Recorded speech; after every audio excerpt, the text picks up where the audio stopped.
சுயநலம் இருக்குது. அவர் எங்கள் ஊருக்கார். பொதுவாக கோயம்புத்தூர்காரங்க ஏதாச்சும் வித்தியாசமாக பண்ணணும்னு நினைப்பாங்க. ஸோ இது ஸ்டார்டட் அ டிஃப்ரெண்ட். உங்களுடைய பிஸ்னஸ்லேருந்து வந்து வேற ஒரு பிஸ்னஸ்க்கு வரீங்க. சினிமா வந்து ஒரு நியாயமாக பண்ணணும் அப்படின்ட்டு முதல்ல ஒரு கம்பெனியை நான் லான்ச் பண்ணுறேன், நான் சினிமா எடுக்க போகிறேன் அப்படின்னு மாறுதட்டி சொல்லிக்கூடிய உங்கள் தைரியத்துக்கு எனது மனமார்ந்த வாழ்த்துக்கள். கை தர அவர் தான் தைரியமாக இருக்காரு. கை தட்டுறதுக்கு என்னப்பா தைரியம் வேணும்? இன்னும் அடிக்க வேண்டியது. ஜான் அம்பலன் என்னுடைய நண்பருக்கு நண்பர். நான் சந்தித்திருக்கிறேன் அவரை. நிறைய ஈவெண்ட்ஸு கோயம்புத்தூரில் இன்னும் பல இடங்களில் அவர் நிறைய ஈவெண்ட்ஸ் பண்ணுறதுல ரொம்ப சிறந்த கெட்டிக்காரர். அவர் நிறைய விஷயங்கள் பண்ணுறாரு. ஒரு தைரியசாலி. அவருக்கு எல்லாம் வல்ல இறைவன் லார்ட் ஜீசஸ் கண்டிப்பாக உங்களுக்கு துணை இருப்பார். நிச்சயமாக இந்த லியோனா அண்ட் லியோ பிக்சர்ஸ் மிகப்பெரிய ஒரு நிறுவனமாக வளர வேண்டும். சிறந்த இயக்குநர்களை தேர்ந்தெடுங்கள். இங்கே நல்ல இளைஞர்கள் எல்லாம் பிரமாதமான விஷயத்தோடு அலைகிறாங்க. நீங்கள் தேடி கண்டுபிடிங்க. பாருங்கள், அழகழகான ஹீரோயின்ஸு 2 பேர் வந்திருக்காங்கன்னா அதே ஒரு பெரிய விஷயம். இன்னைக்கு திறமைகள் நிறைய இருக்குது. அந்த திறமைகள் எல்லாம் அழகாக ஒருங்கிணைச்சு நம்ம என்ன எடுக்க போகிறோம், யாருக்கு இது வந்து போய் சேரப்போகுது, அதுக்கு என்ன முதலீடு, அதுலேருந்து நம்ம பாக்கெட்டுக்கு திருப்பி எவ்வளோ வந்து சேரப்போகுதுன்ற இலக்கெல்லாம் சரியாக நீங்கள் டேபிளில் உட்காந்து டைரக்டர் யாராக இருந்தாலும் சரி அதை கரெக்டாக ஒரு கணக்கு போட்டு நீங்கள் வாழ்க்கையை ஆரம்பிக்கணும். திரை உலகத்தை பொறுத்தவரை சிறந்த திரைப்படங்கள் இன்னைக்கு கூட ஒரு மலையாள திரைப்படம் ஒரு 4 லாங்குவேஜில் பண்ண திரைப்படம் ரொம்ப சிறப்பாக வந்திருக்குன்னு அந்த பத்திரிகை நண்பர்கள் வந்து அவங்களுடைய விமர்சனத்தில் அப்படி புகழ்ந்து எழுதியிருக்காங்க. ஒரு படத்தை பேர் ஜிப்ராவா 2 படம் பாருங்க. எல்லாம் ஒரு கை தட்டுங்க. ஏன்னா ஒரு சிறந்த, அதனால பாருங்க, அவங்க யாருக்கும் உறவுக்காரங்க கிடையாது. அந்த டைரக்டர் இவங்களுக்கு சொந்தக்காரங்க கிடையாது, தயாரிப்பாளர்கள் சொந்தக்காரங்க கிடையாது. ஆனால் ஒரு சிறந்த படைப்பை நீங்கள் தயாரிப்பீர்கள் என்றால் அதை கொண்டு போய் சேர்க்கிற முதல் ஆட்களாக எங்கள் நண்பர்கள் பத்திரிகை நண்பர்கள் நாங்களும் இருக்கோம். நம்ம ஒவ்வொரு படமும் கொஞ்சம் பிட்டாக போட்டு அதையே பாராட்டிகிட்டு இருக்கிறோம். சரி, ஒரு 4 ஷாட்டை கட் பண்ணி போட்டு இந்த படத்தை பற்றி பேசுங்கம்மா. அந்த 4 ஷாட்டை பற்றி நம்ம 4 மணி நேரம் 3 மணி நேரம் இந்த மேடையில் உட்காந்து பேசுவோம் பாருங்கள். எவ்வளோ பெரிய மனசோடு நாங்கள்லாம் காத்து கொண்டிருக்கணும். என்னுடைய நண்பர்களும் பாவம், எத்தனை நாள் தான் இப்படியடா பேசுவீங்கன்னு இவங்க கேள்வி கேட்குறதும் நாங்களும் அதை விடாமல் பேசிக்கிட்டே இருப்போம்னு சொல்கிறதும் வழக்கமாக இருக்குது. ஆனால் அந்த திரைப்படம், உங்கள் திரைப்படம் வந்து மற்றவங்க பேசும்படியான படமாக இருக்கணும். நல்ல விதமாக அற்புதமான படம்னு அனைவராலும் பாராட்டப்படுகிற படங்களை மட்டுமே தயாரிக்க வேண்டும் என்ற குறிக்கோளோடு நீங்கள் இருக்க வேண்டும் என்று நான் அன்போடு கேட்டுக்கொள்கிறேன். ஸோ இந்த நிறுவனம் எனக்கு என் தம்பி சாய் எங்க, அவர் எங்கே என்ன இங்கே பின்னாடியே இருக்கு, அங்கேயும் அப்படிதான். ஜி தொலைக்காட்சியில் இவர் தான் எல்லாமே. ஆலை நாள் அழகுராஜா, அவருக்கு ஒரு கை தட்டுங்க. அவர் மிகச்சிறந்த இயக்குனர். பெரிய பெரிய நடிகர்களையே காசு இல்லாமல் கொண்டாந்து நிறுத்தக்கூடிய வல்லமை பெற்றவர். அதனால் அவர் பிடிச்சி வச்சுக்கங்க. அவர் நல்ல சிறந்த அவர் தான் காலையிலேருந்து என்னை தொல்லை பண்ணி, ஏன்னா ஒரு நாளாவது டைம் கொடுக்க வேண்டாமா? இல்லைன்னா எனக்கு டைம் இல்லை. என் நண்பர் அவர் சார் வந்து நல்லா தெரியும்பா, ஆளை விடு, நான் வந்துடுறேன் அப்படின்னேன். ஆக எல்லாம் நல்ல இதயங்கள் ஒன்றிணைந்திருக்கிறது. சவுந்தர் வந்திருக்கு என் தம்பி. அவர் மிக அருமையான நடிகர். அவரே மலையாளத்தில் ஒரு படம், மிகச்சிறந்த படம் பண்ணியிருக்காரு. ஸோ நிறைய நல்ல கலைஞர்கள், நிறைய பேர்த்துக்கு வேலை இல்லாமல் இருக்கிற கலைஞர்கள் கூட இருக்கிறாங்க. 2 விஷயம் இருக்குது சார். நல்லா இவரை போட்டால் வியாபாரமாகன்னு போட்டு அவசரமாக ஒரு படத்தை எடுத்தால் அது வியாபாரமாகிறது இல்லை. ஒரு நல்ல கதை, நல்ல கண்டென்ட் எடுத்துகிட்டு அதுக்காக உண்மையாக உழைத்தீர்கள் என்றால் அதில் வரக்கூடிய முகங்கள் பெரிய பெரிய ஒரு ஹீரோ அந்தஸ்துள்ள முகமாக மாறிவிடுகிறது. இதுதான் சினிமா. நான் முதல் இயக்குனராக இருக்கும்போது எப்படி என்னை எல்லாம் வரவேற்றாங்க. நம்ம ஒழுக்கமாக வேலை செஞ்சால் மட்டும்தான், நம்ம நேர்மையாக இருந்தால் மட்டும்தான் நம்ம படைப்புகள் நேர்மையாக இருக்கும். அதே மாதிரி உண்மையாக உழைக்கக்கூடிய நல்ல இளைஞர்களை தேர்ந்தெடுத்து படங்களில் நடிக்க வையுங்கள். அவர்கள் உங்கள் பேரை வாழ்நாள் முழுவதும் சொல்லிக் கொண்டிருப்பார்கள் என்று கூறி மனநிறைவோடு அனைவரின் சார்பாகவும் இந்த திரையுலகத்தின் சார்பாகவும் வருக வருக லியோனா அண்ட் லியோ பிக்சர்ஸ் மிக பிரம்மாண்டமான படங்களை தருக தருக என்று சொல்லி வாழ்த்து கூறி விடைபெறுகிறேன். நன்றி, வணக்கம். ஸோ முதல்ல இங்கே வந்திருக்கிற பத்திரிகை நண்பர்கள் எல்லாருக்குமே என்னோட வணக்கத்தை தெரிவிச்சுக்கலாம். அப்புறம் இந்த மேடையில் இருக்கும் Soundararajan actor, RV Udhayakumar sir, diamond Babu sir, Shalu and Komal and my team, இவங்க எல்லாத்துக்குமே இங்கே எனக்காக வந்ததுக்காக ரொம்ப நன்றி. மற்றும் என் நெஞ்சில் குடியிருக்கும் தளபதி விஜய் அவர்களின் ஆசீர்வாதத்துடன் நான் இந்த லயோனா அண்ட் லியோ பிக்சர்ஸை ஆரம்பிச்சிருக்கிறோம். ஏன் நான் இதை சொல்கிறேன், ஸோ நீங்கள் எல்லாருமே உங்களோட டைமை கொஞ்சம் எனக்காக ஒதுக்குங்க. ஏன்னா எனக்கு டக்குன்னு பேச வராது. அண்ட் என்னோடய டீம்லாம் சொன்னாங்க, நைட் நீங்கள் ப்ரிப்பேர் பண்ணியிருக்கலாம், இல்லை எங்ககிட்ட சொல்லியிருந்தீங்கன்னா நாங்கள் ஸ்கிரிப்ட் கொடுத்துருக்கலாங்க. நான் ப்ரிப்பேர் பண்ணிவிட்டு பேசினது தான் ஆர்டிஃபிஷியலாக இருக்கும். நான் தப்பாக பேசினாலும் பரவாயில்ல, என் மனசில் இருக்கிறத பேசணும் அப்படின்னு சொல்லி நான் நினைக்கிறேன். ஸோ ஏன் நான் விஜய் அண்ணன் அவரோட ஆசீர்வாதத்துடன் இதை ஆரம்பிக்கிறோம் அப்படின்னு சொன்னோன்னா, முதல்ல நான் சின்ன வயசுலேருந்தே விஜய் ஃபேன். இதை நான் நிறைய இடத்துல ரெஜிஸ்டர் பண்ணியிருக்கிறேன். அண்ட் எதனால் விஜய் ஃபேன், அதனால என்னென்னலாம் என் வாழ்க்கையில் மாறுச்சு அப்படின்றது இது வரைக்கும் நான் இங்கே ரெஜிஸ்டர் பண்ணல.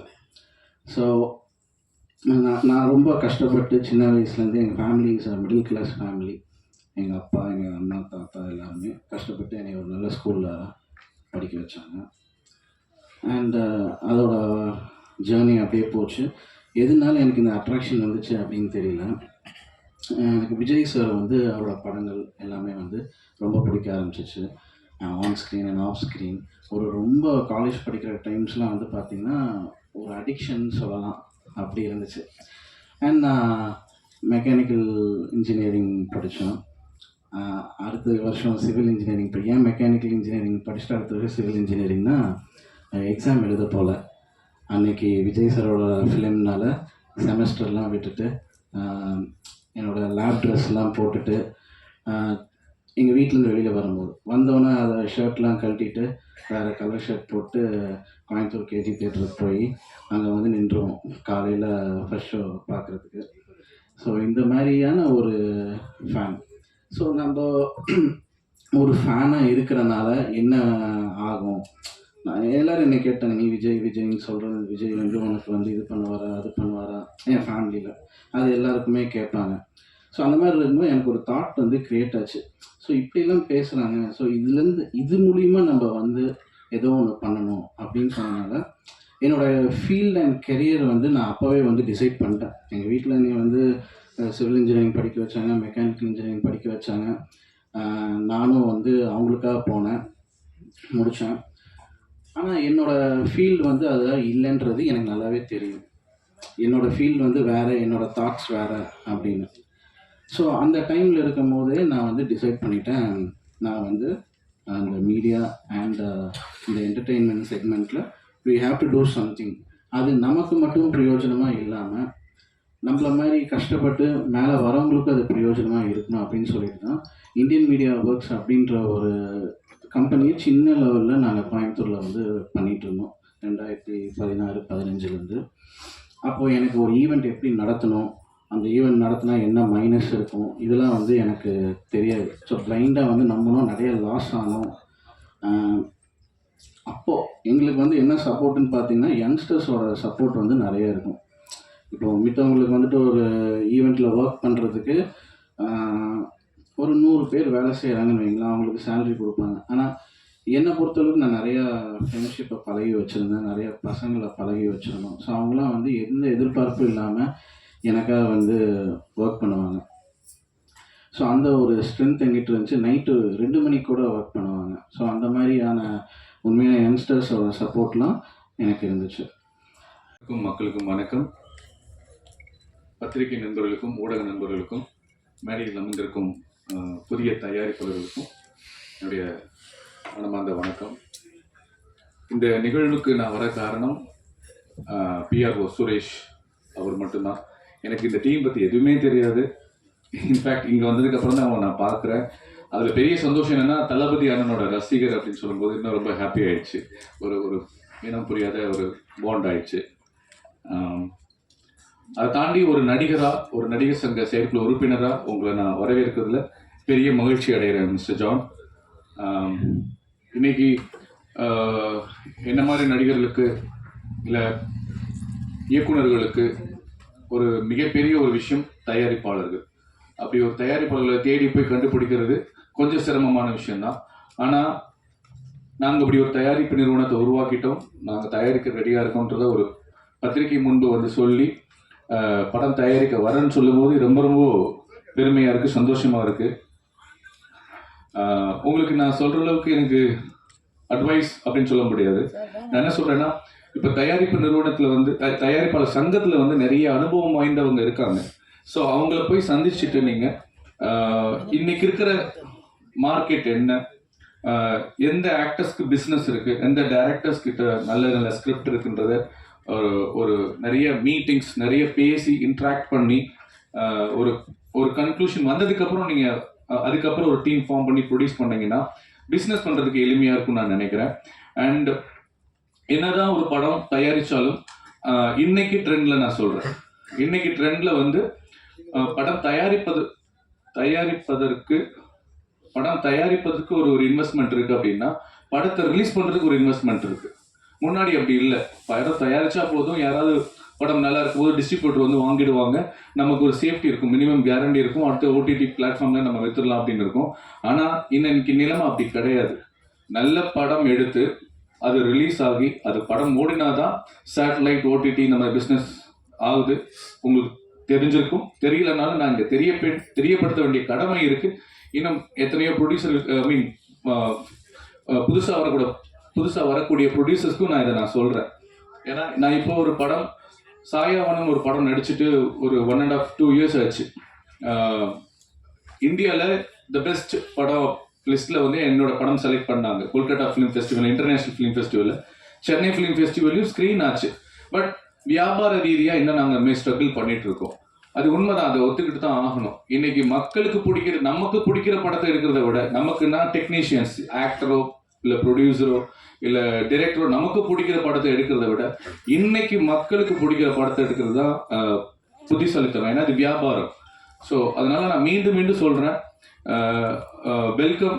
உங்களை நான் வந்து மனமாற வரவேற்கிறேன். இருந்தாலும் நீங்கள் கஷ்டப்பட்டு வந்தீங்கன்னு சொன்னாங்க. நிறைய அவார்ட் கம்பெனிஸ், ஈவென்ட் மேனேஜ்மெண்ட், அடுத்து நம்ம தளபதி அண்ணனோட ஃபேன்ஸ் கிளப்பில் நிறைய நல்ல விஷயங்கள் செஞ்சுருக்கதா சொல்கிறாங்க. ஸோ இதெல்லாம் நீங்கள் சிறுக சேர்த்து வச்ச பணத்தை இதே மாதிரி நாளைக்கு ஒரு சக்ஸஸ் மீட்டும் நீங்கள் நடத்தணும். அதுக்கு நீங்கள் கஷ்டப்படணும், ஈஸியாக கிடைக்காது. எப்படி கஷ்டப்படணும்னா, கொஞ்சம் ஆல்ரெடி அனுபவம் வாய்ந்தவங்க கிட்ட போய் நீங்கள் உட்காந்து தெரிஞ்சுக்கிட்டு பேசி முடிவு பண்ணீங்கன்னா கண்டிப்பாக நம்ம சக்ஸஸ் ஆகிறோமோ இல்லையோ ஃபெயிலியர் ஆக மாட்டோம். அதுதான் நான் உங்களுக்கு ஸ்ட்ராங்காக சொல்கிறேன். அகெயின் உங்களை வெல்கம் பண்ணுறேன். தைரியமாக வாங்க. சினிமாவுக்கு உண்மையாக நேர்மையாக பக்தியோடு வந்த யாருமே இதுவரை தோற்று போனதே இல்லைன்றது நான் பெருசாக நம்புகிறேன். மீண்டும் உங்களை வரவேற்கிறேன். தமிழ் சினிமாவிற்கு வரவேற்கிறேன். வாழ்த்துக்கள், வளருங்கள், எங்களுக்கும் வாய்ப்பு கொடுங்கள். நன்றி, வணக்கம். வந்திருக்க மீடியா அண்ட் ஃப்ரெண்ட்ஸ் எல்லாருக்குமே பெரிய வணக்கம் அண்ட் தேங்க்யூ ஸோ மச். சின்ன விஷயம் அப்படின்னாலுமே எல்லாராலையுமே கொண்டு ரீச் பண்ண முடியுமா அப்படின்னு கேட்டால் கண்டிப்பாக மீடியா சப்போர்ட் இல்லாமல் பண்ண முடியாது. ஸோ உங்களுடைய சப்போர்ட் எல்லாருக்குமே ரொம்ப தேவை. அண்ட் இன்றைக்கி ஐம் ஸோ ஹாப்பி நாங்கள் இருக்கிறது. ஏன்னா வந்துட்டு ப்ரொடக்ஷன் லான்ச்சுன்றது எல்லாருமே பண்ணுறாங்களான்னு கேட்டால் கிடையாது. எங்கேயோ ஒரு ஊருக்குள்ளே எங்கேயாவது ஒரு ப்ரொடக்ஷன் ஹவுஸ் ஸ்டார்ட் பண்ணியிருப்பாங்க, யாருக்குமே அதுக்கான அவேர்னஸ் இருந்திருக்காது. ஸோ இவங்க வந்து ஓகே நான் வந்து இந்த மாதிரி படம் எடுக்கிறதுக்கு ரெடியாக இருக்கேன், எங்களுடைய ப்ரொடக்ஷன் ஹவுஸை நாங்கள் லான்ச் பண்ணுறோம் அஃபிஷியல் அப்படின்னு சொல்கிறதே வந்துட்டு I am very happy for him. இண்டஸ்ட்ரியில் எல்லாருமே சாதிக்க முடியுதா அப்படின்னு கேட்டால் எனக்கு தெரியல. I started my career in 2010. இப்போது 2024 இருக்கோம். It was a journey for me also. It's like there some patches rough go அப்படிலாம் இருந்தது. இப்போ I started running my own business. So movie இண்டஸ்ட்ரியில் இருந்த வரைக்கும் எனக்கு பிடிச்ச எல்லா விஷயங்களும் பண்ணேன். லைக் எனக்கு என்னென்ன கேரக்டர்ஸ் பிடிக்குமோ அது மாதிரி தேடி தேடி நான் போய் பார்த்து பண்ணேன். சவுந்தர் எனக்கு ஃபர்ஸ்ட் மூவிலேருந்து எனக்கு தெரியும். I am so happy to see him after very very long.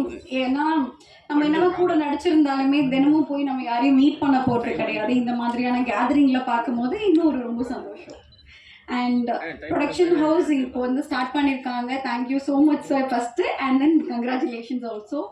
And நீங்கள் officially you are going to launch award function அப்படின்னு கேள்விப்பட்டேன். ஸோ அவார்ட் ஃபங்க்ஷனுன்றதுமே எனக்கு தெரிஞ்ச வரைக்கும் இட்ஸ் வெரி வெரி இம்பார்ட்டண்ட்.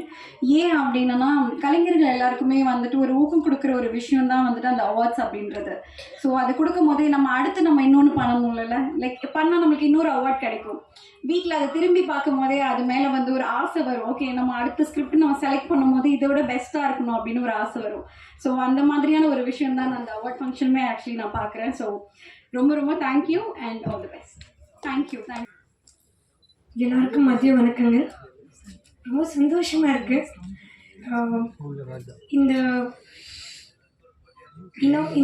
இன்னைக்கு பண்ணிட்டு இருக்கிற இதில் ஒரு ரொம்ப பெரிய விஷயம் என்ன இருக்குன்னா, என்னோட ரொம்ப நல்ல ஃப்ரெண்டு நண்பர் ஜான்.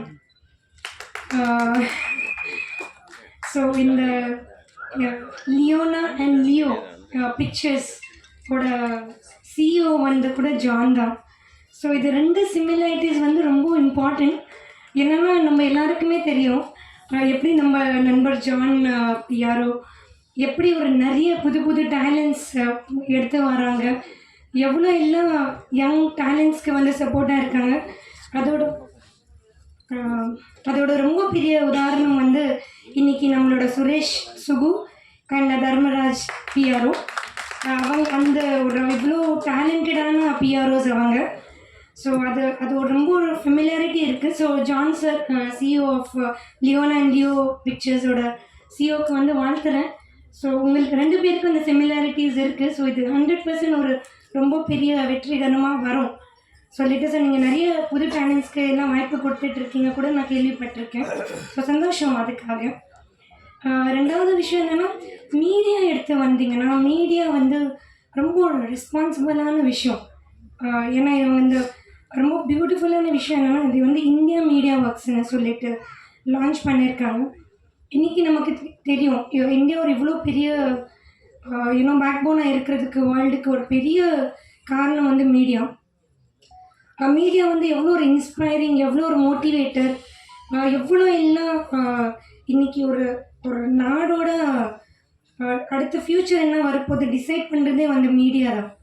ஸோ அதோட ஒரு ரொம்ப பெரிய உதாரணம் இன்றைக்கி நாங்கள் மேடையில் நிற்கிறதுக்கு ஒரு ரொம்ப பெரிய காரணம் வந்து மீடியா தான். ஏன்னா நான் அப்படி ஒரு ஆர்டிக்கல் அவங்க போடலைன்னா இன்றைக்கி நான் இப்படி ஒரு பிளேயர் இந்தியா ரெப்ரசன்ட் பண்ணது வந்து வெளில வந்திருக்காது. எனக்கு இந்த மாதிரி வாய்ப்பு இன்னும் நான் வளர்கிறதுக்கு காரணமே வந்து மீடியா தான். இன்னும் சொல்ல போனோன்னா மீடியாவும் மக்களும் தாயோ தகப்பன் போல். மீடியா வந்து எப்படி ஒரு தாய் வந்து குழந்தைய வந்து காட்டுதோ உலகத்துக்கு, ஸோ மக்கள் வந்து அவங்களுக்கு தகப்பன் மாதிரி. ஸோ நாங்கள் இன்றைக்கி நிற்கிறதுக்கு காரணமே வந்து மீடியா தான். இதோட முழுக்க காரணம் வந்து மீடியா தான்.